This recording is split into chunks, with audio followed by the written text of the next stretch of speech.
Before we begin, some basic housekeeping instructions. The washrooms are in the courtyard to your left, to your right and my left. And in case you hear an alarm and in case of an emergency, we have our fire marshals who are wearing these fluorescent jackets who will guide you to the nearest emergency exits. There are signages to guide you to the emergency exits as well as the washrooms in the courtyard. Because we are doing this event on YouTube Live as well, we have kept 2 screens out here so that you can see our third author who has joined us online. So there is one screen up at the front for the audience in the front, and there is one in the middle for the audience seated a little behind. Let me start the evening now by introducing myself. My name is Gauri Puranik, and I'm the Director for English Programs for the British Council in India. Today, we have gathered here with 3 very noted authors, Meena Kandasamy, Maitri Karnur, and Daljit Nagra, and our moderator for the evening, Janaka Pushpanathan. We are here to discuss about multilingualism and empowerment. This is part of the India-UK Together Season of Culture. This program was launched by both India and UK on 7th June 2022. It marks the 75th anniversary of India and will showcase a program of events across music, literature, theatre, cinema, fashion, and the visual arts. Our discussion today will focus on the hyperdiversity that we see in India and its multilingual context. Multilingualism, in fact, is listed as one of the fundamental principles in our education policy.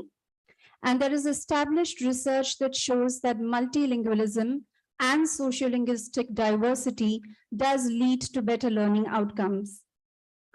This event will explore thus the opportunities that exist when writing for a multilingual audience, what it means to be a multilingual author, how writing can be made more inclusive, and what role education plays in making writing more inclusive. Taking us through the discussion today is Janaka Pushpanathan. Janaka is British Council Director for South India. She has 20 years of experience in arts, education, and enterprise sectors. Prior to this, she has co-founded education, learning and development, and edtech startups, which have won the Red Herring Top 100 and the NASSCOM Top 50 awards in the innovation category. Janaka has been part of the British Council think tank on intellectual dialogue and was also the regional head of the United States India Education Foundation for South India. Thank you all for joining us today, and we look forward to a very engaging and fruitful discussion. Over to you now, Janaka and the authors. And joining us today is also our sign language interpreters from Access for All. Thank you so much. Janaka, over to you.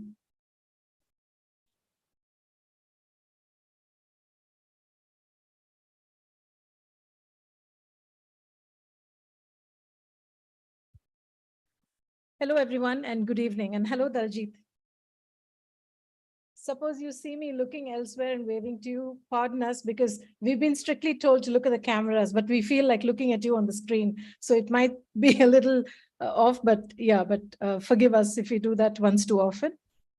Thank you all for being here on this wonderful evening. And thanks, Gauri, for setting the context as part of our India-UK Together, a season of culture, and the programs that lead to the season of culture.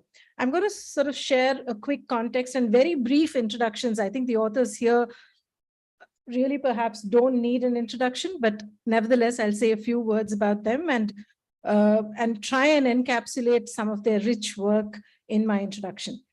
We are aware that India and UK share an intertwined past, but we also have a very glorious present and a future. Our 2 prime ministers signed on a 2030 roadmap for which actually builds on the rich cultural heritage of both our countries. And there is a section in the roadmap which talks about the living bridge. And this event is one example of the living bridge and the connections that we make between our 2 countries. So the theme for today is multilingualism and empowerment. And some of the things that we want to cover or uncover during this discussion is to look at how we can build trust and a shared pride in the rich body of literature that connects our two countries. And we've got some really brilliant authors who'll be able to do that for us and to unpick some of those conversations. How do we also look at, and like Gauri said about the national education policy, how do we develop the skills of teachers? I know that a lot of you have joined us online, and we hope that this will be beneficial to our online audiences as well as our in-person audience here at the British Council. How do we use English literature effectively in the teaching and learning of English? We will do a little bit on that as well. And also, how do we then connect learners between our two countries to learn through collaborative activities that also builds interests and skills for future authors or aspiring authors in English language? And thank you again to Access for All for doing, for sort of interpreting this event for us. Really appreciate your presence. Thank you. We've got over 19,500 home languages or mother tongues and 22 official languages in India, and English included. And like Gauri said, hyper diverse linguistic country. And it's also recognized by the National Education Policy that there's a clear focus on multilingualism. And that's what we want to explore through this panel discussion. Are we doing enough to reflect the reality that most people, especially in India, are actually polyglots? How can writing be more inclusive? How can it be more accessible? How can we write text and interpret text in a manner that will actually create access for the multiple multilingual audiences within our country? And you've got some brilliant translators, you've got authors whose work appears recently, I think, in curriculum. And I know that Maithreyi was saying that I'd really love my work to appear in Indian curriculum. So how can we then create a generation of more inclusive writing and inclusive writers? And to do this for us and to answer all our questions, all our to take note of all our observations and comments, and of course to unpick and unpack this conversation, we've got Meena Kandasamy. And I'm going to say something very briefly about all the authors, because otherwise that would be the entire session itself, I feel. An anti-caste activist, poet, novelist, and translator. Her writing aims to deconstruct trauma and violence. She's absolutely well awarded. She's also, we are very proud that you're a Charles Wallace India Trust fellow like Maithreyi, and you're all the time spotlighting the militant resistance against caste, gender, and ethnic oppressions. Meena also explores this very vehemently in her prose and poetry. Activism is at the heart of her literary work. She's translated several political texts from Tamil to English, and previously also held an editorial role at the Daljit, an alternative magazine. She holds a PhD in sociolinguistics. Her op-eds and essays have appeared in the White Review, the Guardian, New York Times, and a whole lot of other places. Too many achievements to list, but I'll just call out a few. The Dylan Thomas Prize, the Jhalak Prize, the Hindu Literature Prize, Women's Prize for Fiction, and more recently, the Penn German Prize. And I know Katrina is here as well, so from the German consulate from Goethe. So congratulations, Meena, on that. And of course, we've got all the authors, works of all the authors on display at the front. So feel free to sort of look through them. And of course, if you want to get something signed at a later date, then that's possible too, I'm told. Yeah. And then we have Daljit Nagra, has a Sikh Indian heritage. He was born and then he grew up in West London, then Sheffield. He's the chair of the Royal Society of Literature. He's on the council of the Society of Authors, his advisor to Poetry by Heart. He's also the professor of English and creative writing at Brunel University, where he teaches. He's published 4 poetry collections, all with Faber and Faber, including Look, We Have Coming to Dover, which is one of Faber and Faber's iconic books of the past 90 years. He's won a lot of prizes. Again, I'm going to call out a couple. Forward Prize for Best Individual Poem, Best First Book, the South Bank Show Decibel Award, amongst many others. As the inaugural poet in residence for Radio 4 and 4 Extra, he presents the weekly program Poetry Extra on Radio 4 Extra. He's judged many prizes, the Samuel Johnson Prize, the T.S. Eliot Prize, among many others. And he's written for The Guardian, the Financial Times, and the Times of India. And interestingly, his poems are set texts at the GCSE and A level. He's an honorary fellow at Homerton College, University of Cambridge, and at Queen Mary University of London. He's also a member of the European Alliance of Academies. So welcome Daljit and welcome Meena. So a big round of applause for both of us. Maithreyi Karnur is a poet and writer, and she translates into English literature from Kannada, her home language. She was born in Hubli and raised in Mudhol. I'm saying it right? Okay. She was born in Hubli and raised in Mudhol, growing up in this very small town in the northern part of Karnataka, known for its multilingual, which is Kannada, Marathi, and Urdu. That culture has influenced and also sort of, I think, yeah, sorry, I lost that, has influenced and informed her sensibilities as a translator. She has a master's degree in literary and cultural studies from the English and Foreign Languages University, EFLU in Hyderabad. Her poems, Degrees and Journey, were shortlisted for the Montreal International Poetry Prize in 2017 and 2020, respectively. Her translations, poems, reviews, essays, and short fiction have appeared in Agni, The Hindu, The Indian Express, and the list goes on. So it's a really long list. So she's currently translating Tejo Tungabhadra. It's ready already? Oh, great. Okay. A novel set in the 15th century, Portugal and India, by the Kannada author Vasudendra. She's also writing a collection. That's not done yet, right? No, okay. She's also writing a collection of short stories and working to get her first collection of poetry published.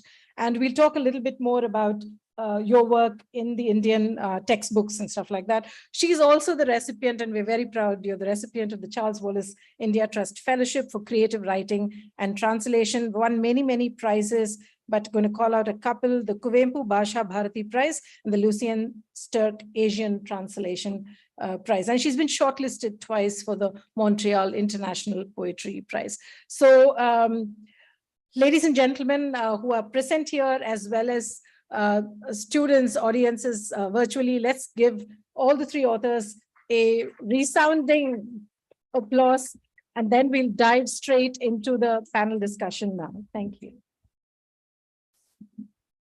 Oh, sorry. Okay.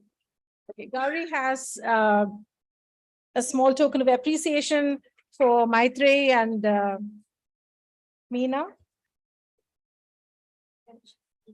And we've got Daljit, yours very carefully packed, and we will somehow deliver it to you in the UK.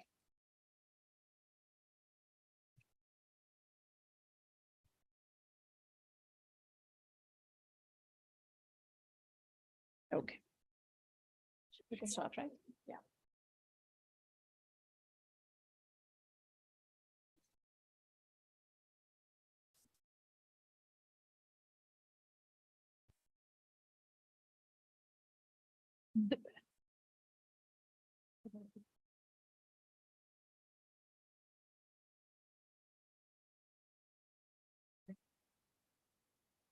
All right, so let's dive straight into the topic of the day, multilingualism and empowerment.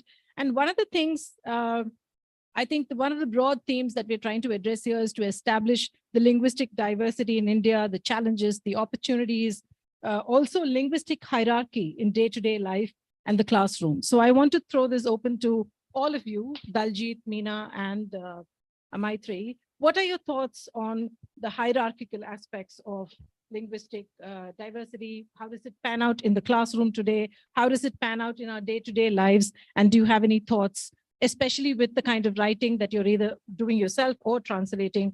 So Meena, do you want to go first? Well, I feel like I'm in a spot.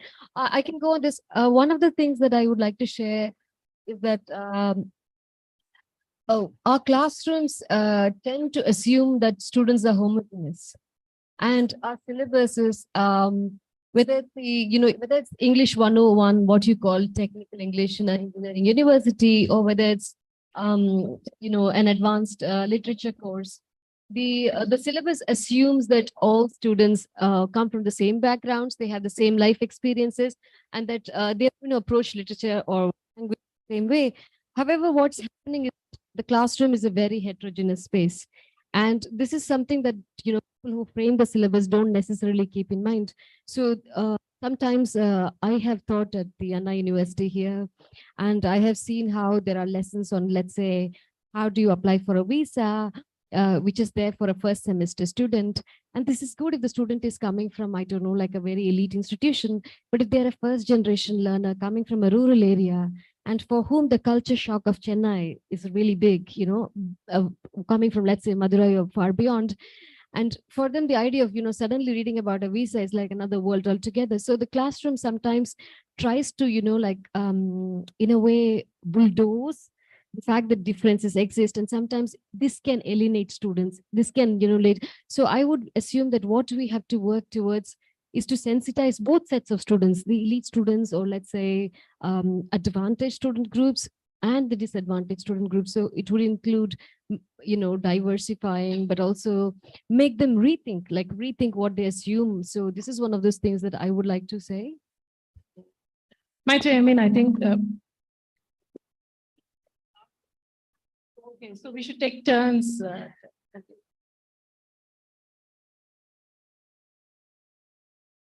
Yeah.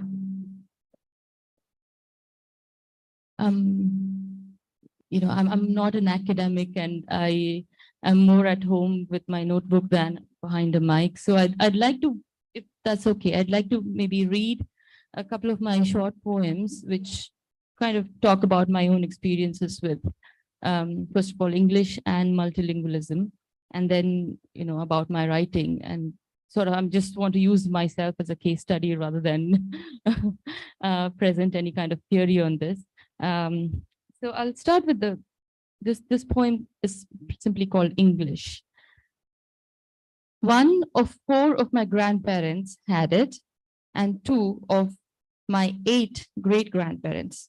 But it's one that 2 of my parents struggle with, while one gave up gracefully, lending me her broken pieces to prop up my lopsided palate. The other held on bitterly, jealously cursing my comfort within its labyrinth in cringeworthy patois, too bothered to see that having gained the tongue in books, I dread uttering aloud my own manures within it. I'll talk about it a little after this, but the next one is a more light-hearted one. It's about discussing the weather with somebody whom you don't share a language. It's called Air, Water, Language. On a humid afternoon, we sat together, united by life, divided by language. The world was wet, thoughts held moisture, words were scarce, but moods had wantage. Our nods felt true and smiles were hearty in knowing that we were communicating. Between my Hindi and her Marathi, we managed to agree the air was sweating. So yeah, that kind of, I think, sums up my experience with both English and multilingualism in a complex society like ours. As you introduced in the beginning, I was born in Mudhol, where I grew up speaking Kannada, and I was also exposed to the sounds of Marathi and Dakhni Urdu being spoken around me. But I went to a school that claimed to teach English, but the lesser said about it, the better. But I had an advantage in the sense that there was cultural capital, because there was education in my family for several generations. And as you're talking about how school learning spaces are heterogeneous spaces, I mean, there's just one sort of thing that's imposed on everybody, but the learning doesn't happen that way. I want to acknowledge the fact that I had this advantage because I was studying with students, rural students, for whom learning was a first generation experience. And unfortunately, the advantage I had, which is actually privilege, and I think we ought to acknowledge that, it gets thrown around in the name of merit these days, but that is not what it is. Language is definitely, language has a power element to it, and having access to language gives you that advantage. So that's been my experience. And I use that in my writing when I create those characters. Thanks, Maitri. I mean, I think it's a really nice one for Daljit to respond to and also talk from your own experience, Daljit. Would you like to do that? Yeah, sure. Can you hear me okay? Am I loud enough, clear enough? Yes, yes. Great, okay. So firstly, thank you for inviting me. Sorry I couldn't be in Chennai, but an honor to be on the panel here. I can talk about my British experience of the hierarchies. And one of the big things that's happened in Britain in the last, I'd say only 5 years, 4 or 5 years, is this decolonizing the curriculum concept is starting to bed itself in state schools, schools up to 18, and then universities. So there's a kind of healthy conversation going on now about broadening the kind of texts that are studied. So we look at white historical authors, but we're trying to bring in authors from different cultures from around the world, partly to make sure children understand the world better, but also to give greater representation to minority communities. And in a sense, even you could be studying Shakespeare, but you may take a post-colonial perspective on a text. That's one way. You might bring a Black author or an Asian author in, their interpretation. The threat for some people about diversifying or decolonizing the curriculum is, in the right wing in Britain, it's often presented that someone like Philip Larkin has been kicked out of the curriculum, or John Keats has been removed. And actually, no one's being removed. New authors been populating the curriculum at university, say. So it's actually a very exciting time where we're showing that the English canon isn't the end all and be all of everything, that other writing in English is equal to that. So it's a very positive time, a conflict-ridden but positive time in Britain. Thank you, Daljit. Picking up on what Daljit is saying about his UK experience, and I know we spoke about it when we sort of got together before the panel discussion as well. So do you think it's about time that actually we had like a larger representation of Indian writing, let's say in English, and translations to English, because both of you have translated extensively into the language as well in our curriculum in schools and also colleges? I know that there is a little bit of, I know you have an opinion, and of course you do have a very strong opinion, and I'm sure Daljit does too, but it'll be good to hear from your perspective. And again, open to all three of you. Maybe we'll start with you, Maithreyi, first. Yeah, I think it's really important for Indian literatures from different languages to be included in curriculums. Well, for the main reason that it needs greater visibility right now. But I see there's Indian literature in English has been around for a long time, and it's quite well recognized around the world. But my sort of problem with that is it's the usual suspects, the same set of names being thrown around. And I think it's time that more names come out. And the difference between Indian writing that's written in English is by people. I myself write in English. I don't write in Kannada. I translate from Kannada to English. But despite that, I would say that people who write in English think in English, and there's a different kind of sensibility to it. And that's easy to relate to, whereas translation is, you're translating the works of somebody who's thinking in Tamil or thinking in Kannada, Marathi, whatever. And for that to make that cultural leap into English to be accessible to a broader audience, that it takes work. And I would think, curriculums is actually the next step. I would think publishers ought to have a more open mind towards that and encourage more translation and bring them out so that they can, get into the curriculum, which is the next step. Daljit, can we ask you to respond to that? I know that we're talking about curriculum in the Indian context, but I know that you have some of your poems in textbooks and stuff like that. But would you like to respond to what Maithreyi said? Sure. I think one general point I'd make is that there's been a control on the curriculum according to taste, and whose taste is being preferred over whose taste. So historically, we've had white, male, heterosexual authors whose work has been taught and studied and worshipped. But if we can broaden our taste a bit, we find other authors are just as good. So when I teach creative writing at university, I find myself, I probably teach about 70 or 80% of my authors I teach are non-white, just because I think some of the best poetry written in English language in the world right now is not necessarily by white heterosexual men. So when we can open up our concept of what is good writing, when we can broaden our ideas of what literary excellence is, you find that diversity naturally comes in. So it should be a very natural thing. My concern is when somebody's only teaching white men or only white people, I wonder about the limited taste they have and what service they're giving their students by narrowing down. And some academics still have a very narrow curriculum, still teach very narrow set of books or set of texts. So yeah, I mean, so for me, diversity should be a very natural process. It should come like leaves come to a tree. Right.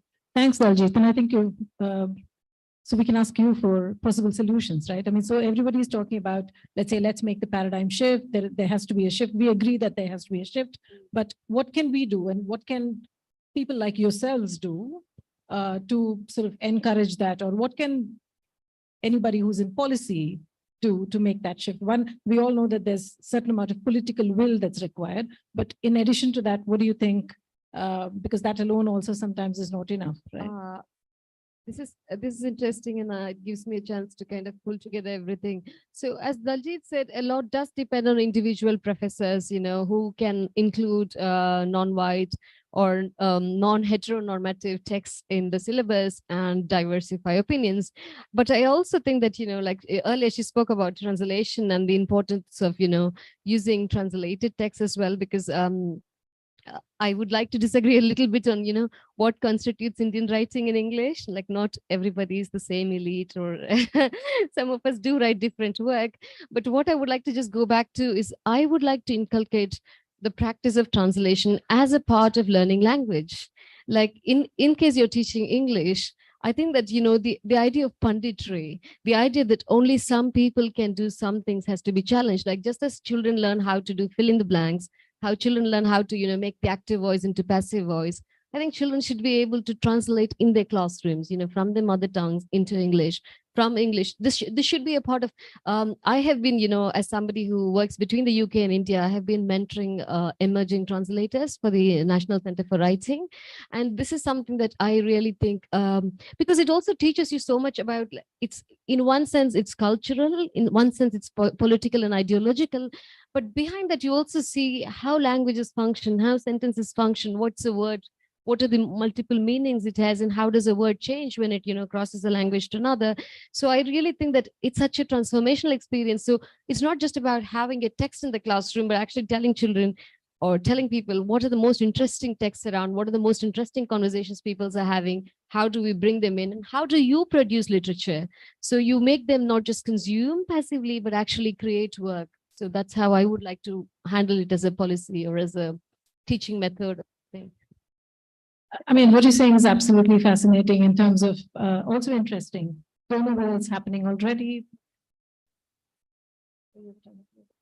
So don't know whether it's happening already, but it's an interesting thought to take back to the drawing board to see how we can do that. Which brings me again to you, Meena. Your works are already now part of undergraduate studies, right? For English literature students. How does it feel? I mean, have people told you? How does it feel when it makes young me feel people phenomenally old? it makes me extremely embarrassed because I'm at the Jaipur festival or some other festival really thinking this is the time of my life. I'm in my 30s. I go to enjoy, you know, I'm so young. And then there's somebody's coming, Mom, I read you in college. And I'm like, no, I'm not that old yet. So you do it. I felt at many instances this kind of, you know, absolute shock. So it does feel, but that also tells me it's not about me or it's about you know, any individual. I think in the Indian Academy, at least, you know, let's say FLU at the University of Hyderabad, at a couple of universities in Kerala, as well as, you know, the Madras University, they're very quick to change the syllabus to reflect writers who are writing at the moment. So Indian writing in English, for instance, or, you know, even Commonwealth literature, or even this often ancillary papers on translation studies, they include all of these texts. And I think it causes change in the way in which, you know, you are read and discussed and critiqued in your lifetime. It's also a process that feeds back into you, because if you know what students think, or if you think how your work is approached, it tells you how you go next. So that's where I think it is. I definitely think that the academy is evolving, and, you know, it's no longer a straitjacket, and it doesn't take a long time as well, because once, you know, like in there are different type of aspects to this. One is that sometimes like a university mandates like a poetry book is on a course, and then like 400 affiliated colleges follow the same syllabus. So many students are reading it. On the other hand, this also leads to, I think in the UK, Daljit must be familiar with, the far right pushback against, let's say the erasure of dead white men. But in India, we have like basically some student organizations protesting, saying we don't want to read this woman, or we don't want to read that person. So, that's also one of the side effects of democracy. You have to handle it. Right. Thanks, Meena, for that. We also wanted to tell you that if you have, so we're going to explore the 3 broad themes on multilingualism and empowerment. So one of it is around academics and curriculum. So, but if you have a question from the audience, so it'll be lovely if you had a question and if you can keep it really pithy and short and ask a question and not a comment, it'll be really helpful. Yes. No, a comment can be finished with the questions, isn't it? Yeah. No, actually, I have read all Kannada literature, Maithreyi. It's very, very difficult to translate Devanuru Mahadeva and also Kuvempu, who has written the world's greatest epics, which can be comparable. This Karnoor and Malayagal Madhumagalu. It's very difficult to translate. I don't think anybody has translated that kind of work. And also, if they translate, will it get that nativity and emotion and the spirit of the novel? Update to you, madam. Yeah. Like Jayakanthan's novels, they're all untranslatable. Because it's English is the language where except Shakespeare and Chaucer, things like that, English is same. Any dialect you have to use some words. Luckily, English has got so many words, different adjectives and all. But otherwise, many times the translations are dead. But when we read Dostoevsky, signet classics, all Dostoevsky's works we have read in English, but I have cried, I have wept. So in that way, so that language was, the translation was very, very powerful. Thank you.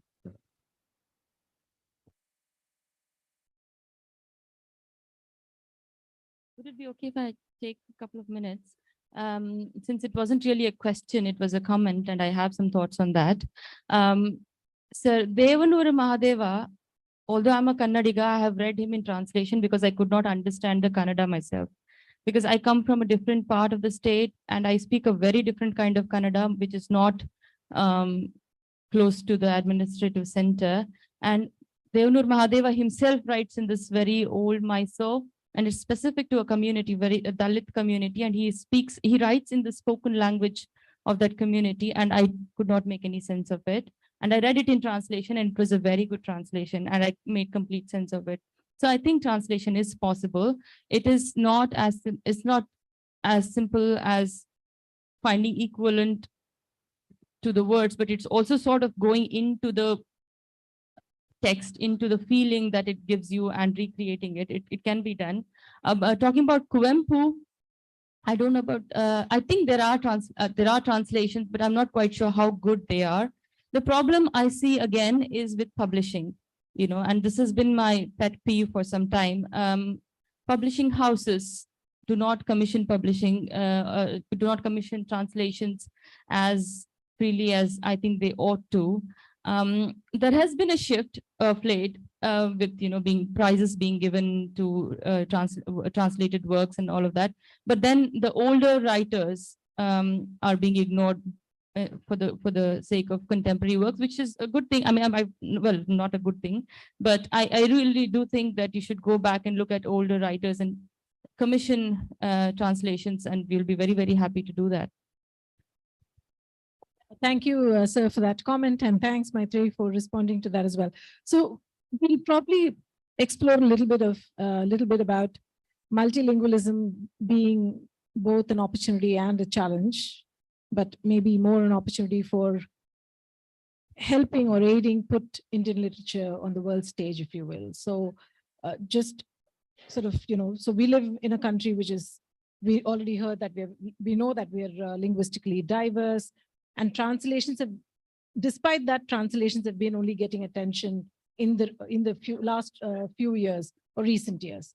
Why do you think, and maybe first you could respond, or any of you could respond, why do you think they're not yet the norm, or why is it not a given? Like, we know that many movies now, if you look at South Indian movies or any movie, it's made in multiple languages while it's even being released, right? Especially on OTT platforms and stuff like that. So why is translation not yet the norm? What are the big challenges around that? And why do you think that's not happening? Meena?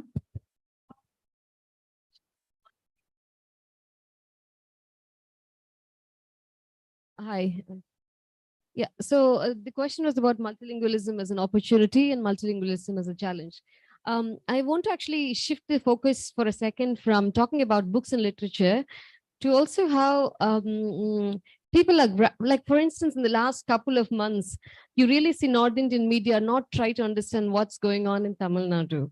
They don't really understand what is Dravidian politics. They're trying to get a grasp on it. They're trying to understand what is Tamil sentiment, why Tamil people are upset about, imposition of languages.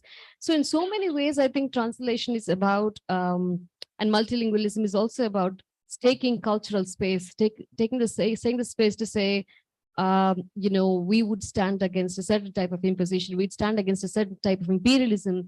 We'd stand against a certain type of, interior colonialism that is happening because of, a certain hierarchy among, or the absence of federalism.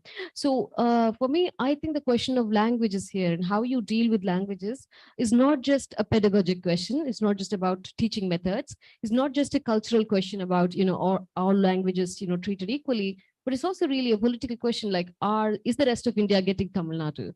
Why does Tamil Nadu look at itself as an exceptional case? And also, like, on a larger, I think on a larger world platform, there's also this question of language also opens up the space for why do we have self-determination struggles in some parts of the world? What does language mean so much for identity? So I think it's really important that, we are very sensitive to this question of language. It's no longer, because it's so deeply tied to our identity and deeply tied to who we are and where we come from and what it means to us as a civilization.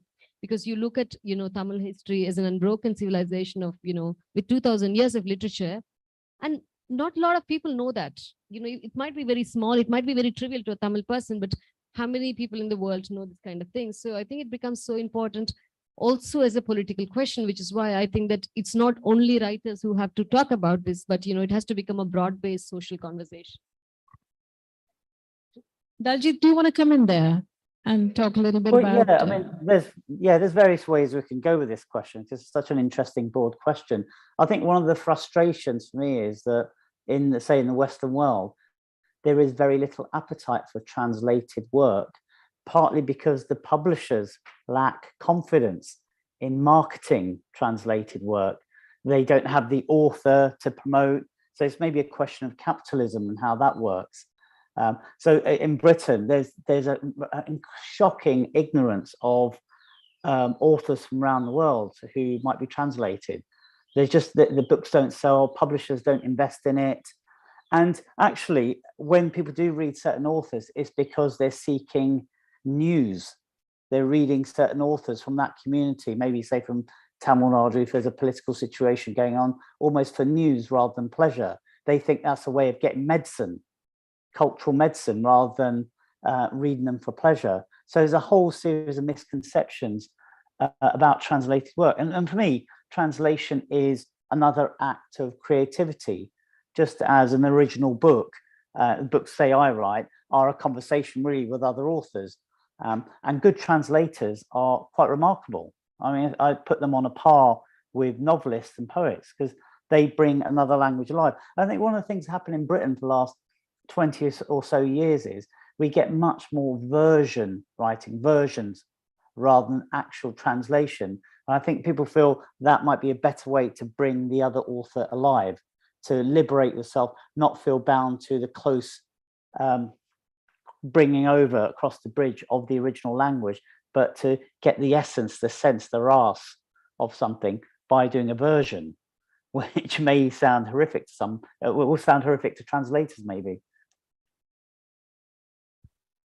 Thanks, Daljit. Maithreyi, do you want to come in and respond to what Daljit said, as well as your own ideas and thoughts on what we spoke about? I mean, I think Meena has pretty much summed up what I would have thought about it too. But if I may just go a little ahead, I mean, I also agree that, you know, in a multilingual culture, why should it just be writers who are thinking about it? It's a more fundamental question than that. You know, we are a multilingual society, multilingual country, and a federation of languages, if I may call it that. But I feel somehow we've sort of missed the bus in kind of where we could have made it a more inclusive, sort of richer cultural, literary, created a literary heritage of egalitarian kind of exchange. We have, I don't think it's too late yet, but we haven't done that. And that is probably because of the hierarchies of languages, the prejudice related to languages. And this need not happen. I mean, this need not be contradictory to identities related to language. It can happen along with that. And one of the things I feel is this creation of link languages, not just one language, but several links between languages. And this is something that I feel ought to happen at the primary education level. You know, we taught three languages in our schools. And I mean, Tamil Nadu has been more successful in resisting Hindi, but in Karnataka, we speak Hindi, no matter how outrageous our accents, we still do it. But how many people in the North can claim to speak a South Indian language? Why shouldn't one or two or whatever number of South Indian languages be taught in North Indian schools, so that there is a direct link? Because English, despite everything, continues to have some kind of an elitist feel to it. You know, I mean, we should be able to talk to each other in our own languages rather than resorting to through English. And I think maybe education policy can address that to a certain extent.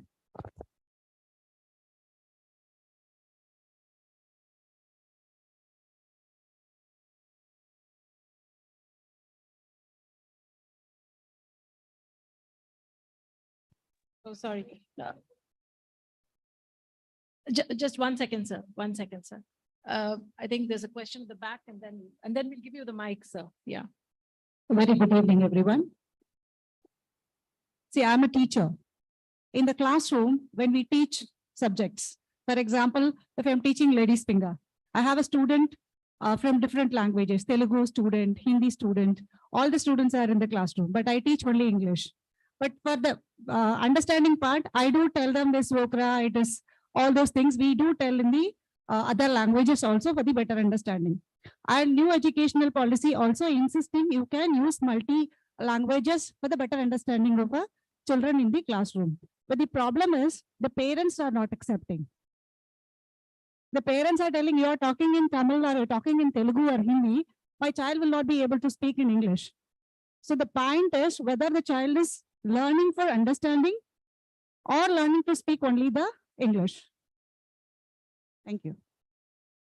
Ma'am, thank you so much for that question. I'm a mother of really young children, 3 and 5.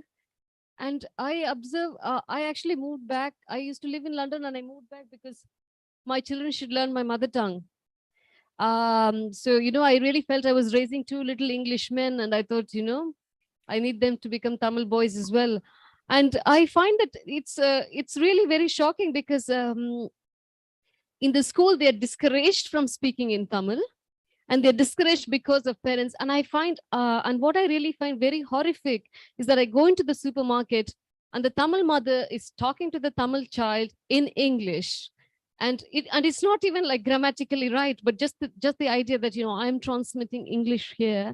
And I really think one of the things that we should do, and I say this as someone who writes in English, who possibly puts food on the table because I write and translate into English, is that you have to be so strong in your mother tongues to be good in English.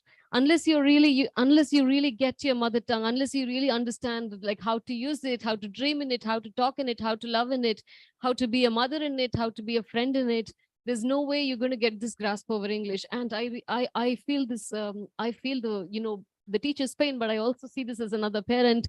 And I see this, you know, like students being discouraged from speaking, or even apparently there are some colleges or schools where there are fines. I don't know if they exist, but I hear, but I do hear that they're supposed to only speak English. So I think part of, as English teachers, a part of what we can say, even as a writer who writes in English, is that don't curtail any language, because your English gets so much better the more languages you know, and the more stronger in your mother tongue. This is just science. Like, this is so many linguistic studies back this up.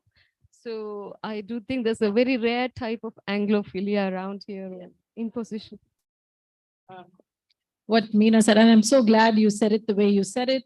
For example, we have an amazing piece of research, and we'll share it with the authors and also anybody in the audience who wants, especially if you're teaching in a school or college, if you're an academic or a researcher, or with just interest in language. I think pick up the British Council report on it's called Multilila.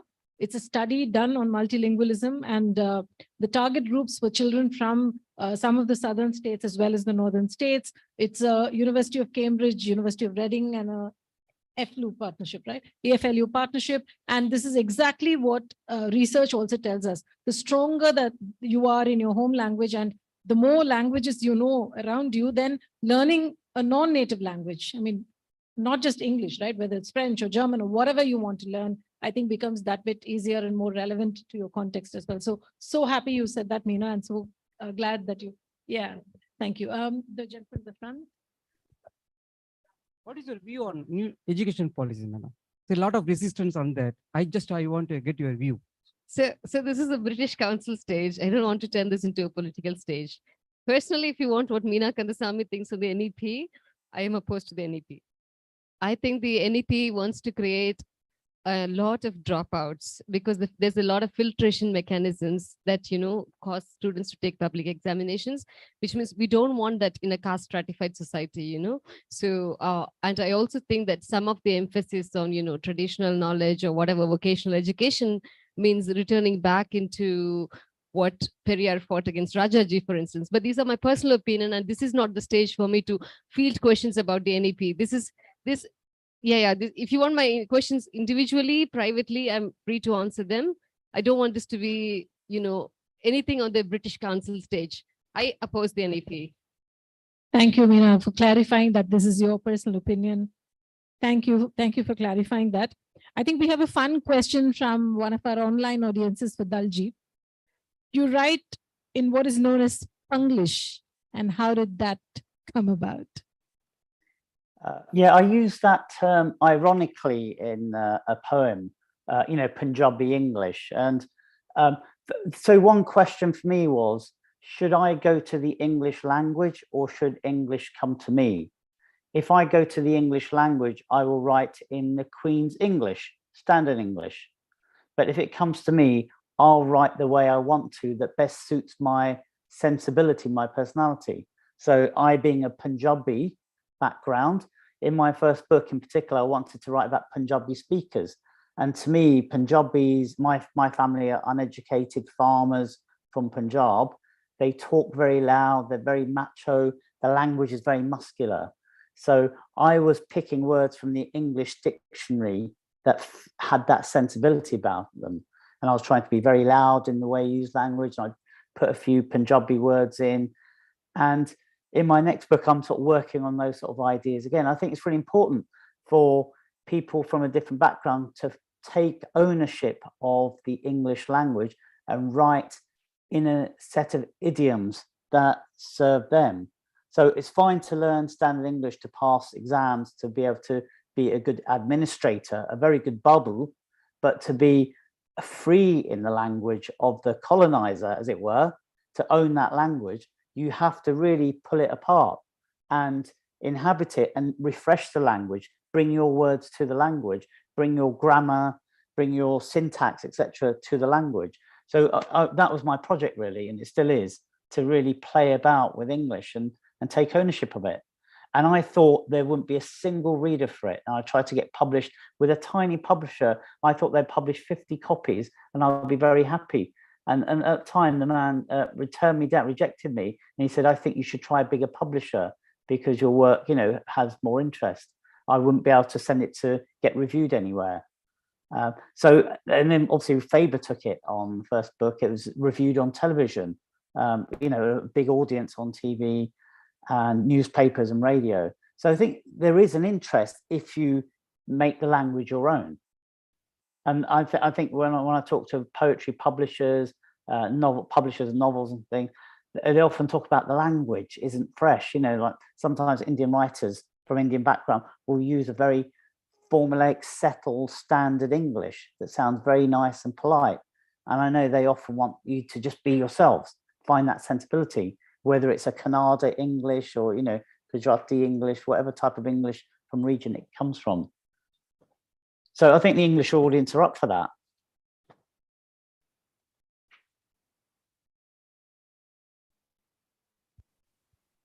Not to what Daljit said, but generally in terms of, not the Panglish question, but in terms of, let's say, I'm sorry, I forgot to ask you the question. Okay. Does language actually help contextualize the character? And we spoke about this a little bit with your own work that you do, as well as Meena's work as well, in terms of their social setting, including religion or caste or possibly even gender. And what are your views on that? And does it help? Does it actually help give people the voice that they're seeking? What do you think about that? You know what Meena was saying earlier, that knowing your own language better, speaking it, helps you learn other languages, which is, you know, I can testify to that, and Right. That's how it works. Although I write in English for a certain number of reasons, all my characters come from the place I come from, you know, with this polyglot, heterodox kind of place. It is, and when I think of a character, I think of it as a whole. Language is also an important part of it, but I try not to think of it too consciously, because then I worry that it might sound a little contrived, or, you know, maybe there's a parody element there which I'm not aware of. I don't want to end up making it sound like a put up thing. I don't want my writing to be an exhibit for somebody to look. I want them to sort of inhabit the space. So I don't try too conscious, but the fact that it's because it is intuitive, I'm sure there have been influences that have gone into it, which I try to think about critically. So while I don't advocate ironing out the language to some kind of a standard English, I don't aspire for that.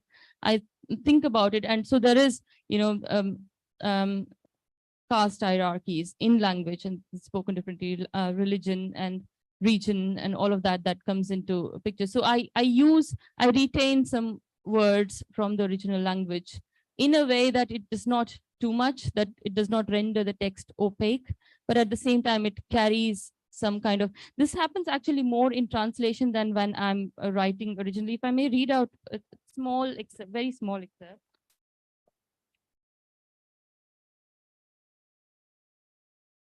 Yeah, this is a small setting from a novel that I translated from Kannada, and this is quite rife with the protagonist is a Brahmin character, but then they're living in a village where all the other castes exist, and how it plays out. So there's the setting where this man, a Brahmin man, has gone to visit the house of somebody else, and he's taken a Dalit man with him to sort of accompany him on the journey. And where they go to this house, somebody has passed away in that house. So this man refuses to eat in their house because it's sort of, you know, considered polluting. Whereas the other man has no problems. He has a hearty meal, and the way back they're talking about it. And this is a translation, and it came across beautifully in Kannada, you know, because there is a clear distinction in the dialects. Although they're speaking Kannada, they're speaking in the dialects of their caste. But in English, while I didn't want to iron it out and make it sort of homogeneous, but at the same time, I didn't want to bring too much difference there. So it goes like this. Seeing Hucha put his lips to the water pitcher and tilt it up once more, Vasudevachar asked, "Hungry, are you, Hucha?" "Che, I've knocked down a mighty meal today, sir. The girvis of Brahmin homes are muchly tasty, especially if someone has died. It's thicker and tastier," he said. So yeah, and this one word in particular I'd like to mention, you know, so in Kannada there's a difference. So a Brahmin would call it Saru, yeah, and the non-Brahmin would call it Ambra. And here I wanted to bring out that difference. So I thought about how the language changes. So gravy, I've actually heard people refer to it as girvi. So I use that small nuance there just to sort of, show that difference, but not too much to a certain extent that it would get opaque. That's fascinating. I mean, I can think of a ton of Tamil to English translation. Would you like to share an example of your work where you've done this? Yes. Actually, this is very interesting because when I was writing my first novel, it's called The Gypsy Goddess, but it's about the 1968 massacre of 44 landless laborers, many of whom were women and children in the village of Kilvenmani on Christmas Day in 1968. So when you write this novel, like the question is, you're writing this novel in English and everything in the novel happens in Tamil. So how do you write? But also, how do you write dialogue?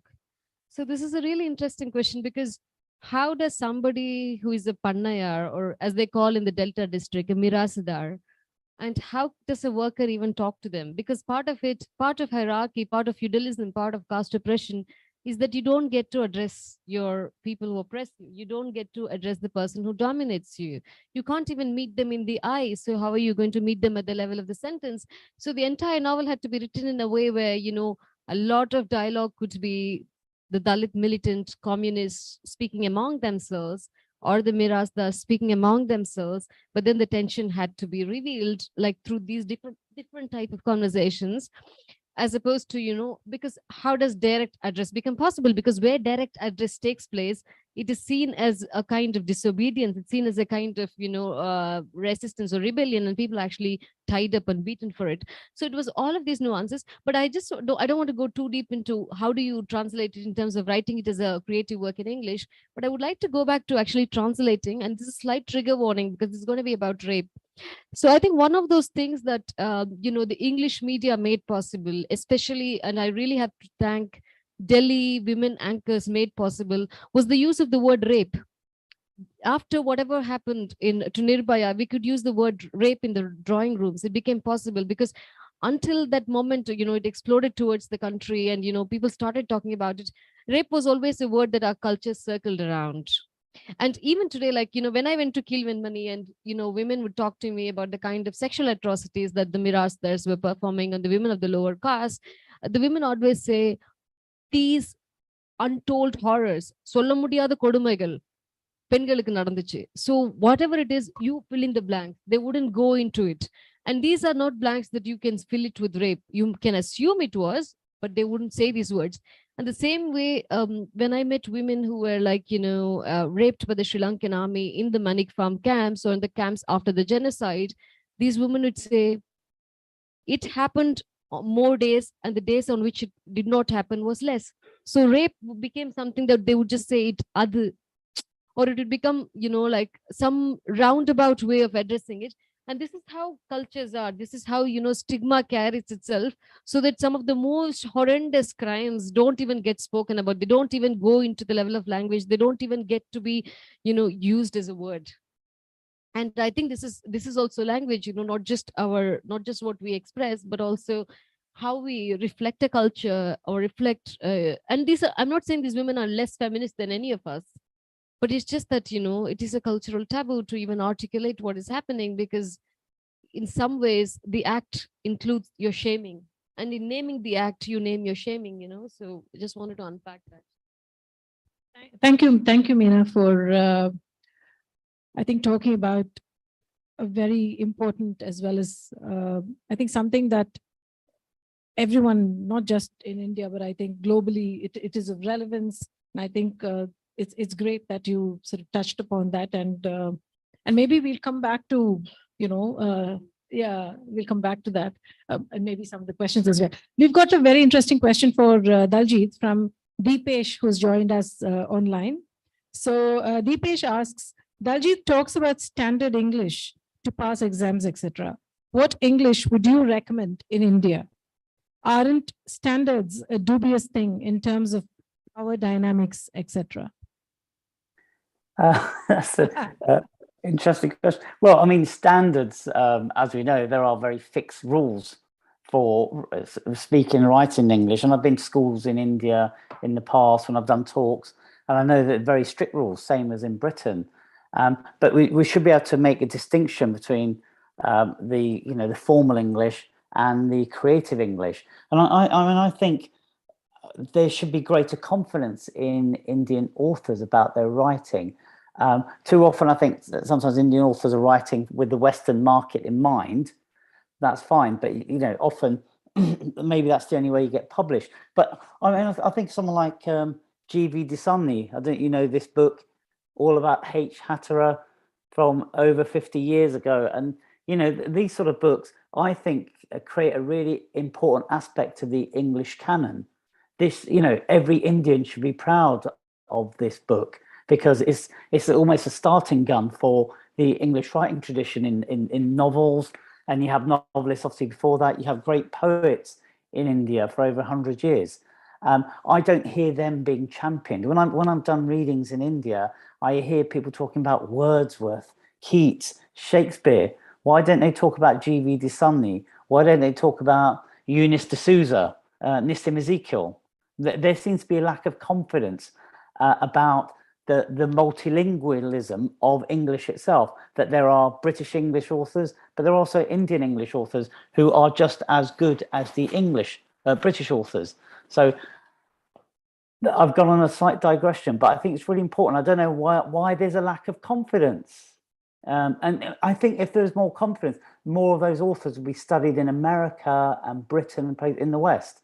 If the Indians themselves were to champion their authors. I know we've got the Salman Rushdies, but there was life before Salman Rushdie. There's a whole world before Rushdie. And even if you think of the Ramayana or the Mahabharata, the tradition of translation that's come from India, really exciting translations, and we don't really hear about them. I don't feel they're championed. I don't feel that when I go to India. I don't feel people champion their own authors who write in English. So I'd like an answer from all of you. Why is that the case, unless you think that is the case? Would you like to, yeah. Especially on the, the confidence question that Daljit has raised. On the confidence question. Well, we need some Viagra for the syllabus. But apart from that, to come to this question of translations, I think a lot of the time, it was seen as a very Oriental activity. Let's say, classics being translated. So we had a lot of translations, for instance, of the Tirukural, which is a Tamil classic of 2000 years. And a little bit of these translations also happened around the time there was an independence movement, because people started saying, okay, this is our culture. So, this kind of thing, like, okay, 18th century translations happen. And then, like, mid 20th century translations happen, and then it completely evaporates. And also some of these texts suffer from the fact that there's a privileging of Western translators or white translators who discover these books, but also a certain privileging of, let's say, men who are retired governors who don't have any job. So, it's a retirement project, then they translate, and then the project is big because, a retired governor translated it. So all of these, esteem issues happen. And which is why, like, a classic text like the Tirukural does not have a single translator into English in the last 2000 years of its existence. So you can kind of understand the hierarchies that operate here. But going into the syllabus, I do think that as somebody, I was really much more exposed to Kamala Das, Nissim Ezekiel, and all of that, which you did read in your English syllabuses, but it's not yet percolated. I do think it was in some levels. I read in a CBSE school, so possibly there's I had an unfair advantage because I did read Indian English writers at the school curriculum itself. But perhaps it has to change, or it has to be more broad-based. I personally used to tell for a brief while, I worked on a TV channel, and I used to say, my friends, you have to popularize, writers in general. So the only popular icons cannot be film stars. So we have a lot of confidence in, our film stars. So why don't we have confidence in our writers? So I think the fact is, writers are not yet, seen with the same kind of regard. So once that happens, once they attain the same level of cultural capital that, for instance, exists elsewhere in the world, like, a kind of celebrity term, I think more and more people would be able to read them. And I think the kind of confidence you speak about might happen. I don't know. No, I mean, it's an interesting point you're raising. How do you increase cultural capital for writers, right, and writing as a whole? Which brings us to another interesting question from one of our online audiences, Padmini Burwa. I think the way we use elements of many named languages to express meaning is a very different conceptualization of the entity traditionally called language, she says. How would you acknowledge this in translation? So I think what Padmini is asking is, so the way we use certain elements, I don't know what named languages, I don't know whether Padmini would like to clarify again.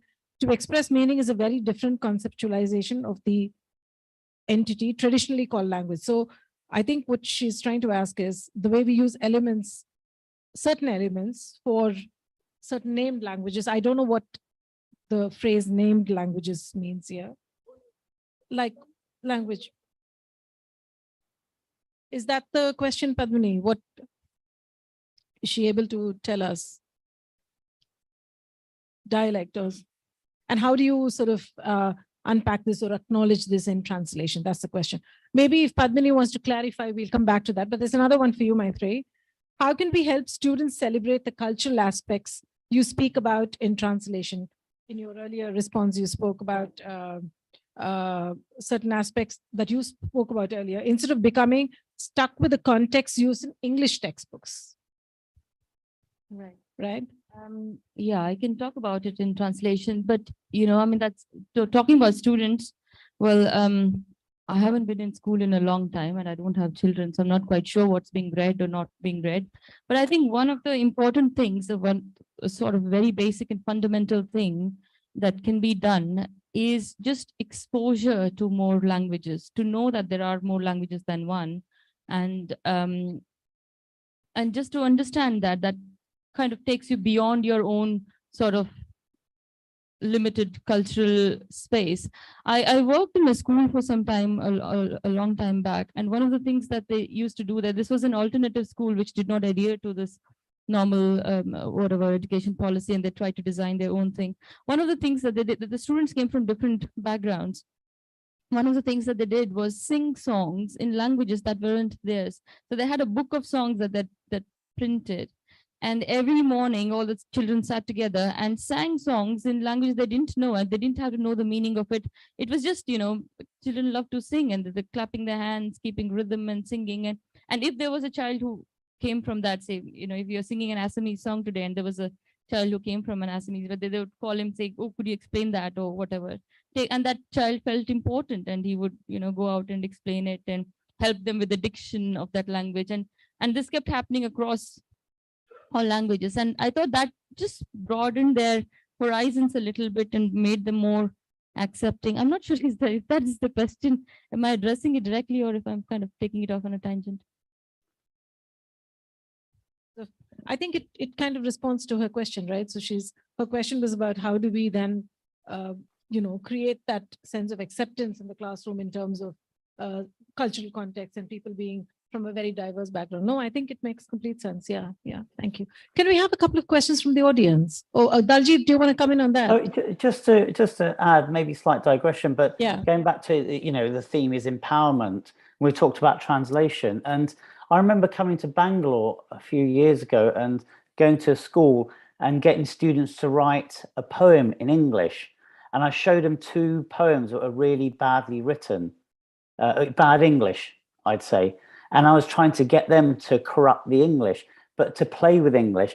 And I remember the teacher saying, we don't ask children ever to write poems, their own poems. And one of the teachers said, we don't know what they would say. I was almost scared. But the main point for me is to empower children with the English, you have to get them writing creatively, writing fiction, writing poetry, even if it's in the voice of Wordsworth, or if it's going to be in a contemporary, lively, like Meena's voice. She has a very particular voice in her writing. If I Hit You is one of the books we teach at university, Meena, Brunel, for our creative writing. So well done. You made it in London as well. So, and that's one way children get empowered. And we do, I mean, I go to schools a lot. I work with sort of 10, 12-year-olds up to 18-year-olds, and I get them writing. Even to the point I say, just write and decide. You don't have to put a label of poem or fiction on it. Get rid of the label. Just enjoy writing, enjoy the language, make it your own. And I don't know how much of that happens in India in schools. I got the feeling when I've been there and worked in schools a few times that doesn't really happen. You don't really get children to write poems or write short stories. That's my experience anyway. Okay, so Meena, would you like to respond to that? No, I think I had a very crazy privilege of going to a Kendriya Vidyalaya and a CBSE syllabus. So my physics teachers used to accuse me of writing stories and answering theorems, you know. They used to say our science papers are full of stories. So I didn't go very far in science, as you can see. But no, I think the problem there is that, you know, sometimes it's the students are asked, Daljit, to write poems, but then again, they're taught that this is the kind of poem you should write in order to score marks. So even a creative process becomes a process of rote learning, or, you know, trying to fit into patterns. But I do think that there's enormous emphasis on scoring. So, and when you want to really perform and get this high number of marks, you don't give free rein to creativity. And I think that suffers as a consequence. So this is my personal experience, that, you know, people want marks, and marks means you always have to be safe, because once you're unsafe, then you're not going to be credited for it. So there is a huge problem there that has to be addressed, I think. So yeah, there needs to be somebody defending creativity. We have to fight the battle for the imagination to be free. Absolutely, yeah. Maithreyi, go ahead. Yeah, I think that's what Meena said is important, but the one way I see out of it is through translation, because in my own personal experience, I came to writing through translation. My first work that was published was a work of translation, and it's because of that I actually gained the confidence to write my own novel and get published there. Although some people have told me that, you know, translation will hinder your voice, you will be writing for somebody else, but that's not true. Actually, I've seen that in my own experience, it strengthened my voice. So with translation, when you're translating maybe in a classroom setting or whatever, you sort of feel a little safe, you know, because you have those, I mean, you're not writing entirely on your own. The situations, the settings, and the whatever, the dialogues are given to you, and you're kind of breaking it down and creating it on your own. So you feel like you have your training wheels there, but at the same time, it's an intensely creative process, and that can give you the confidence to take that further. Interesting you mentioned this, and I know that you mentioned in an interview earlier that translators have like a ready plot, but then you have something to build on. That's absolutely interesting. Could we have a couple of questions from the audience? Oh, there are so many hands going up. Okay. Let's take a couple, and then maybe 2 or 3 questions together. Yeah. Hi, my name is Aisha. I am also an English language trainer. I used to work with the British Council before. Just something that I picked on where you had got an online question where someone said, spoke about how English has to have a standard. And that is something that I have noticed while I have traveled, while I have worked with a lot of rural places where I have helped other teachers just with communicative English. Basically, whether it comes to someone who is Indian, or whether it's someone who is a non-English speaker, or even for me, for instance, if I would go abroad and if I would apply for a job where I was living in Singapore for a while and applied for British Council over there, the first thing that came to me was, you're not a native speaker. So the problem over here is not just about standardizing English as a language. It's about where you come from. So that's something I would really like to hear from your perspective, and from Mr. Daljit as well, because he actually lives in England. So yeah. Maybe we'll give that one to Daljit. Yeah. Or would you like to? Yeah. Okay. Later on. I think maybe, yeah. Let's take a couple of questions. Yeah. Let's take one more, and then this side. Yeah. Yeah.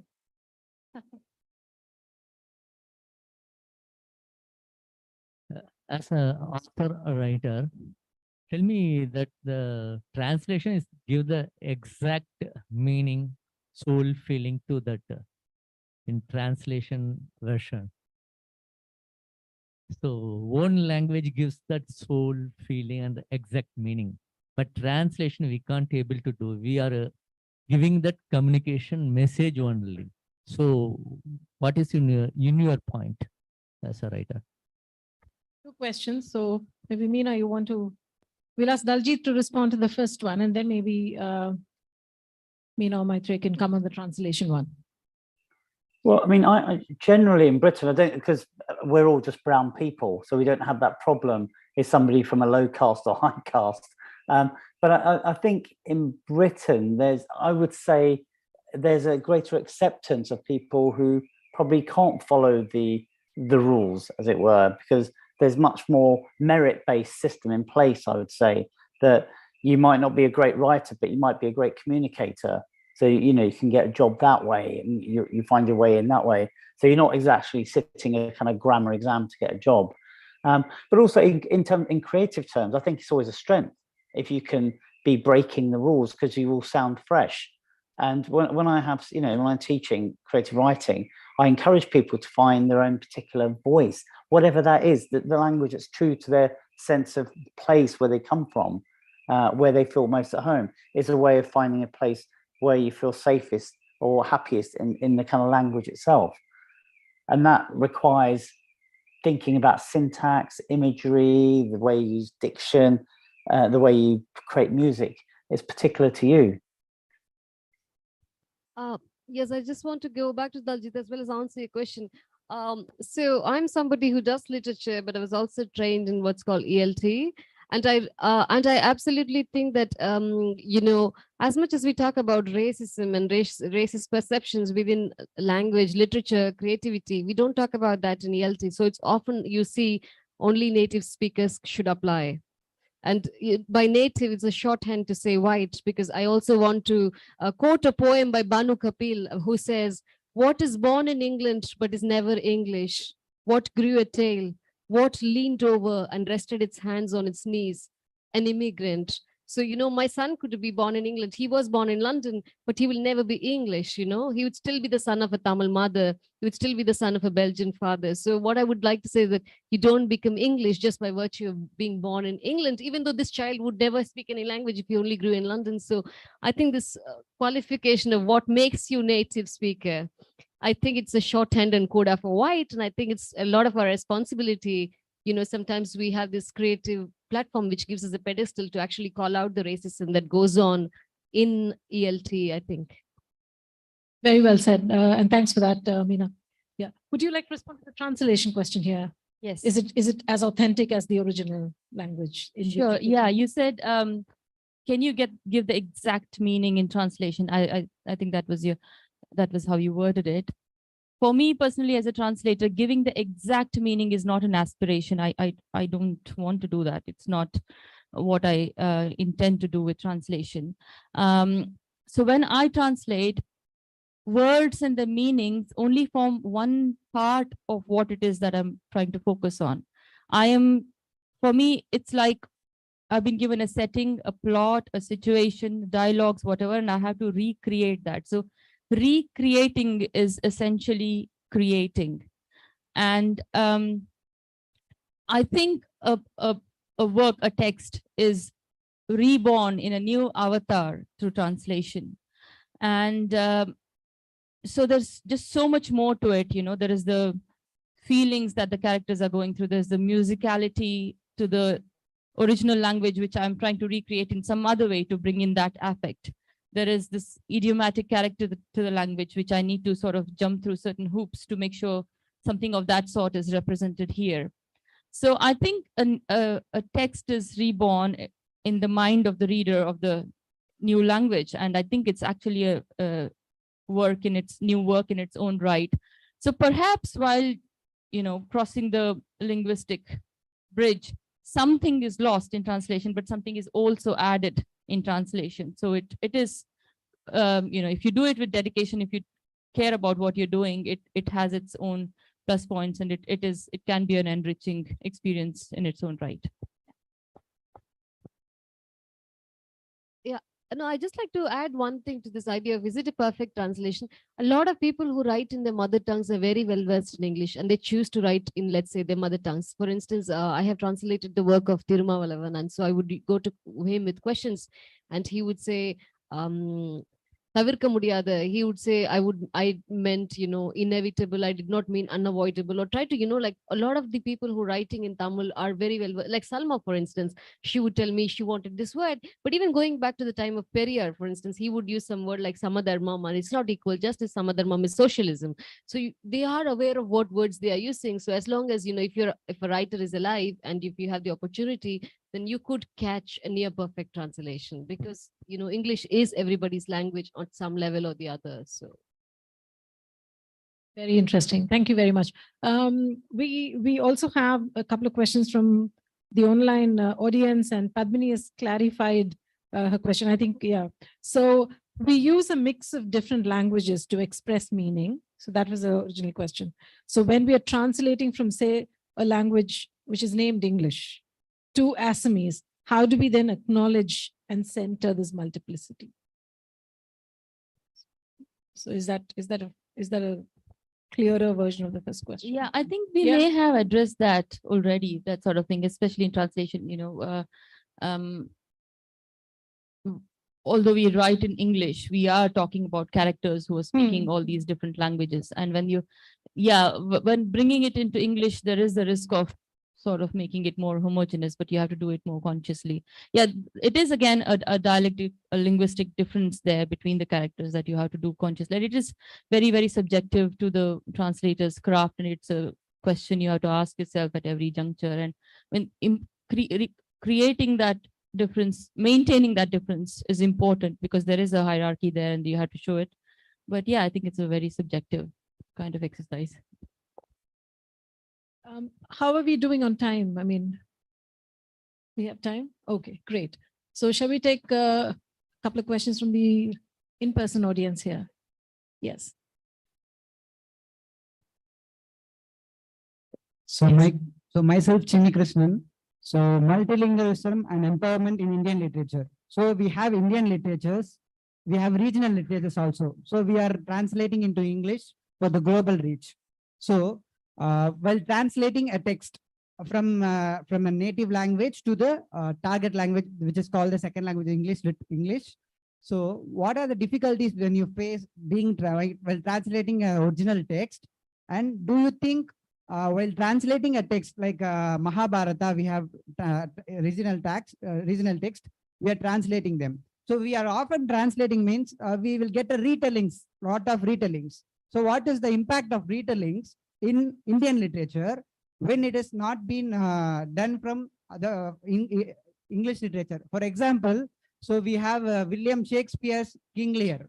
So the play has the two different endings. One was written by William Shakespeare, another written by Nahum Tate. He has a happy ending with the William Shakespeare. So why we don't have any Shakespeare text in Indian language? See, we are from India. We are translating our own text to the English people to acclaim the popularity. Why don't we do the text from the English languages into our regional languages?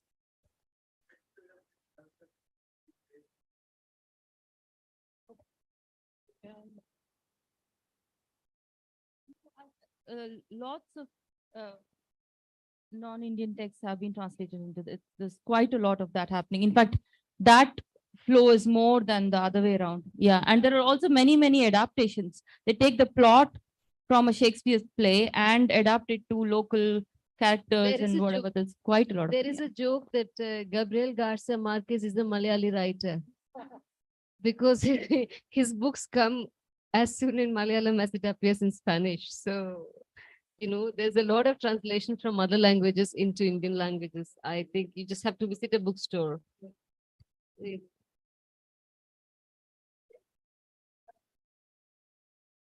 Just 1 second.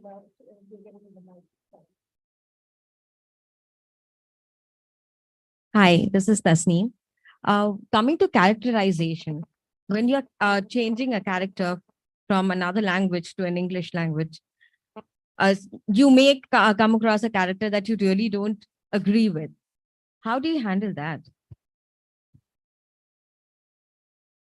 Suppose if it is a negative character in a text and you actually support the character, you don't see it as a negative character.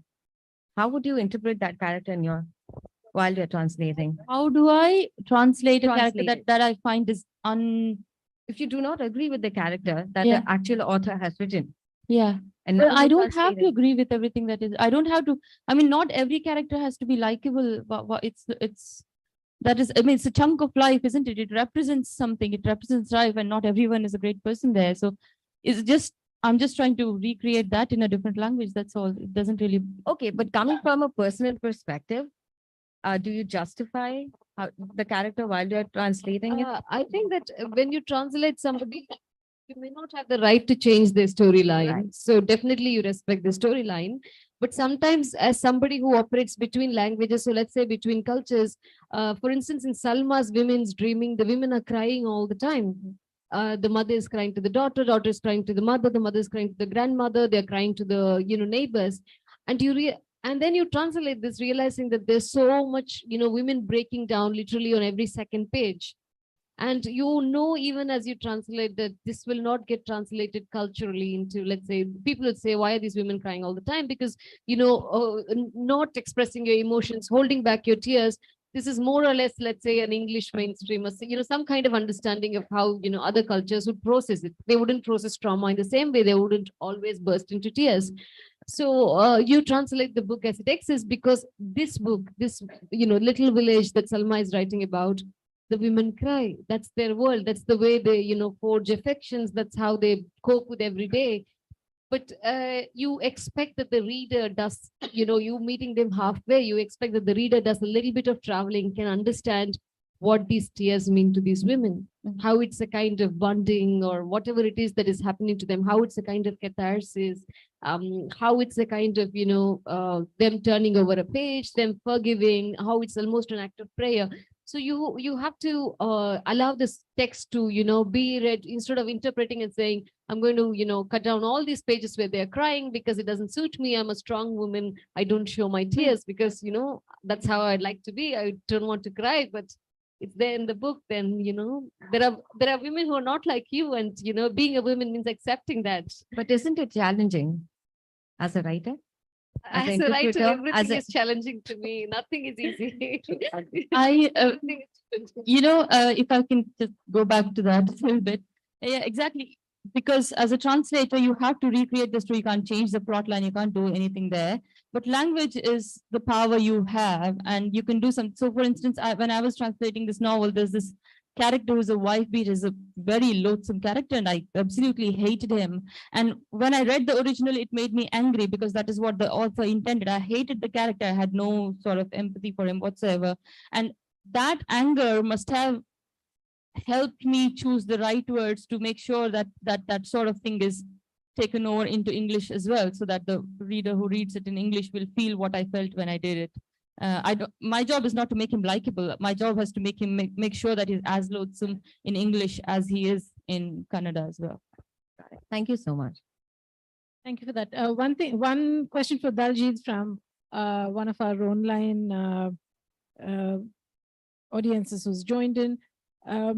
I speak I come from a tribe that has more than 30 dialects. And how will I then be a good English teacher? What was the second part of the question? What was the question again? Sorry, how? So I come from a tribe that have their own dialects, more than 30 of them. And how will I be a good English teacher? So if someone has the influence of all of these dialects and growing up in the context of these 30 odd dialects, how will I then be a good English teacher? Well, I think that's more a question for the rest of the panel, really. I would have thought it would be than for me, because you've been talking about the various languages. I just want to add. Would you like to comment on it at least? Yeah. Yeah, I think that there's a very clear distinction. Teaching English, you have to separate yourself. I used to teach English. I come from Punjabi background. I didn't start throwing Punjabi words in when I was an English teacher. So you teach the language. And I like the previous question as well.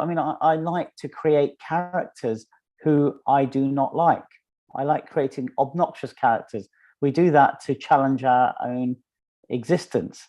So I hope you, as translators, you will continue translating people who are obnoxious, horrible to your way of thinking. It enriches us. It's really exciting, isn't it, creating horrible characters? I've got poems where people have very different political views to me, and I think that's wonderful. And I don't like them, but I suddenly find I do like certain aspects of them.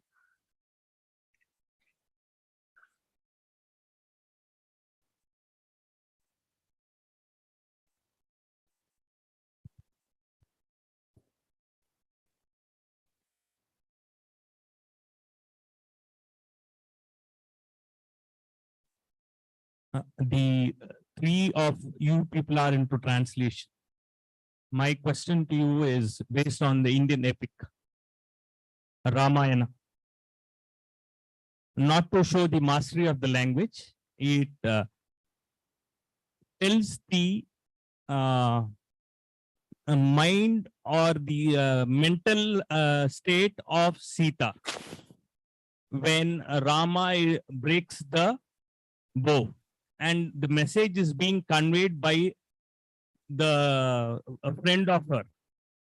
Now, in the language of Tamil, we do have words which convey the feelings. My question to three of you is it possible in English? That is, it conveys that you run. The way you run is conveyed, and you take a breath. It is also conveyed. On reaching Sita, you say in a continuous way. I just wanted to know.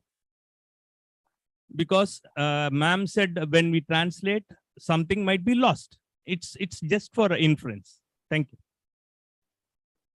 Yeah, I have. Yeah, so I cannot comment on the specific sequence that you mentioned because I'm not sure I read it, or if I have, I may have forgotten it. But in general terms, there are two extremes. One that says nothing is translatable, and the other one says everything is translatable. I think, for each text, it's a relationship between the text and the translator, and you can feature anywhere on the spectrum depending on how many risks you're willing to take, how much liberty one is willing to take, and what it is that you're trying to create.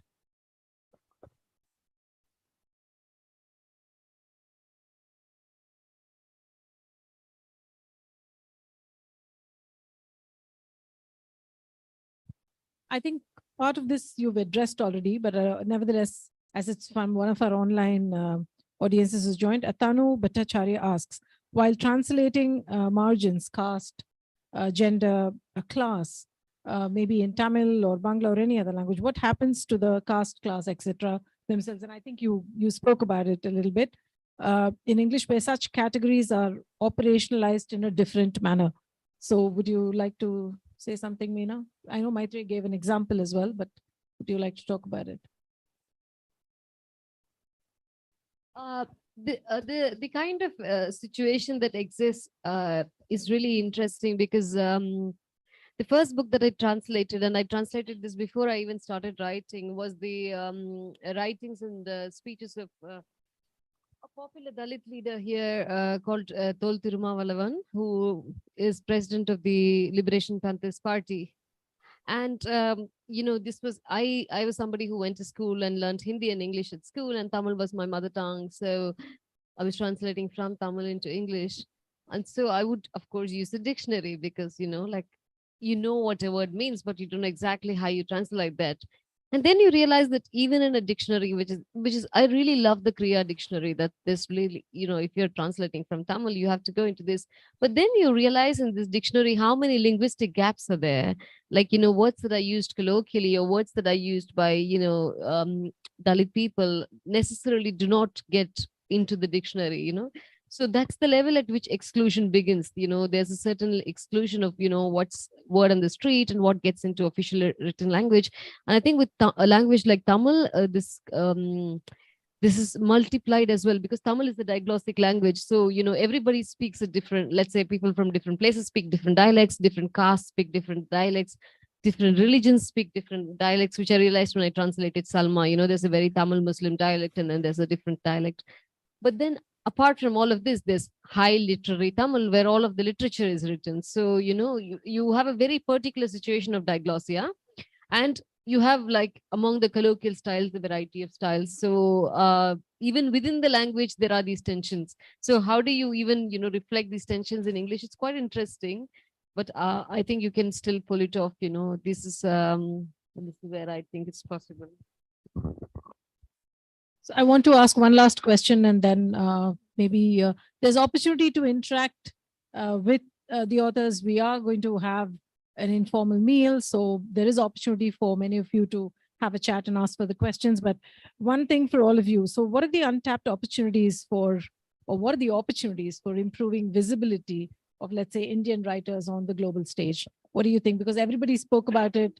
I know, Daljit, you commented on why this is not happening and how this should happen more and more. But any last thoughts on how we can do this? I think we're in a very positive space in Britain with the kind of diversifying of the curriculum. Suddenly, academics at universities and teachers at schools are looking outside of the little box of their own little island. So I think more and more authors I can see are coming in, and publishers are seeking to publish authors from different backgrounds around the world, not necessarily from Britain. And they're looking to do more translation, a bit more anyway. So I think we're in a very positive space now, that more and more Indian authors will be recognized in India, partly because people like myself, you know, second generation and third generation writers, probably like Meena, younger than me, are coming through. And the Meenas who live in Britain, you know, are championing the authors from their home countries. And, you know, people like Bernardine Evaristo, who, you know, won the Booker with Girl, Woman, Other, has done a massive job in championing authors from Africa who write in English. And that in turn is having an impact on people talking about authors from India who write in English. So I'm ending this conversation very positively. Well done for British Council. This is good, isn't it? British Council know that India is interacting with Britain in a positive way for the future, in terms of literature anyway. Lovely. Thank you, Daljit. Maithreyi, really quick, anything you want to add, or you agree with Daljit, or you feel there's more? Well, I want to agree with Daljit, but sorry, I may sound a little obsessive with this, but I think publishers ought to do a little more than what they're doing right now to recognize writing in other languages and commission translations.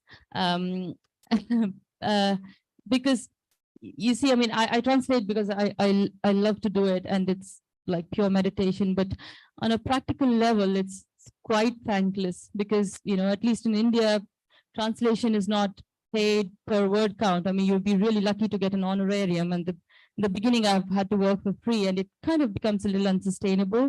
Unlike in the UK, where translation is considered legitimate work and translators are paid a fair wage. I don't know, have you been paid a lot of money for translation? I haven't.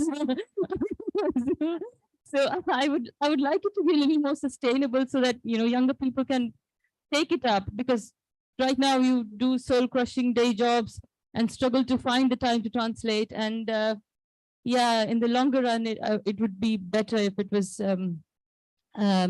appreciated more monetarily. Okay, I've translated 8 books. I've been paid for 1 of them. So you do the math.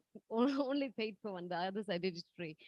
Just coming back to this question, I want to actually balance Daljit's answer with your answer, which is the question of also why publishers find it difficult to champion. So I'm a translator as well as a writer. So when I look at translations, I look at women, Tamil women writing, and I always thought I have done more men than women, and it's eating me away. So I would like to translate more women. And then you realize that Tamil women writers are doing more short stories as opposed to novels. And they're doing more poetry as opposed to essays. And one of the things that you understand is, you know, Daljit earlier said the entire publishing industry is a capitalist industry. And even short story writers who write in English, who are British, find it very difficult to get published because it's not easily marketable. So, or novels are more marketable. But then the question again comes to women writers. So how do women writers manage to find the time to write novels? It's easier. I am a mother. I find it easier to write, I don't write short stories, but you can understand where the motive comes from. It's easier to write short stories one at a time than write a whole novel at once. So all of these are, slightly complex questions as well, which I think that, we have to try to see how do you market books and how do you, look beyond the form of the novel, because, no one publishes poetry that much. No one publishes short story collections that much, but a lot of literature is getting produced in these forms. So how do you bridge the gap, I think is the question. On that note of how do we bridge the gap, and of course, more conversation around dinner on all of these important topics. I mean, we are delighted that this platform and this discussion with all three of you has allowed us to explore some really complex ideas, some significant points that all of you raised, Meena, Maithreyi, and Daljit. And thank you, Daljit, for the shout out to British Council, but also I think the whole relationship between India and the UK and where we are right now. I think that's an important point for us to, because that's why we are doing this, because India's 75th year of independence. And I think having these very important conversations, and the point you made about decolonizing English literature, the points that you all made about curriculum and academics, not just political will, like you said, but also I think in terms of the external environment as well as environments within not just classrooms, but like somebody raised over there, parental expectations and all of those things. I think a lot of important, significant points were raised. We found some answers to some questions, but obviously more complex answers or solutions await, but which we'll all try and find together. But I want to thank the audience for being a lovely in-person audience, a fantastic virtual audience with all those interesting questions coming. Thank you very much. And thank you, Daljit, for joining us from the UK. And thank you, Maithreyi and Meena, for being here with us and for continuing to be here with us. Daljit, we'll send you the menu. I look forward to it. Thank you. Yeah. So, and thank you all very much. English. And yeah, but thank you. And I think a more formal vote of thanks is going to be proposed by our colleague. Or yeah, I think we forgot to thank Janaka as well. I think thanks Janaka for making it so interactive. It was brilliant. I would also like to thank Access for All, our equality, diversity, inclusion partners. Thank you, Mary and Dave, right? Thank you very much. For the audience, lovely questions. I think the whole session came alive because of your questions. Thanks to the audience online as well. We will be sharing an audience survey with you on your registered email IDs. The link is, I think, in the chat for the YouTube audience. So I request you to please fill it in for us. It will help us make our events better. And that's it, really. Thank you to all the British Council colleagues who have worked very hard to put this event together. Thank you very much. And now it's time to eat. So please join us. Yes, chat a little bit more. So please join us for dinner outside. Thank you. Thank you.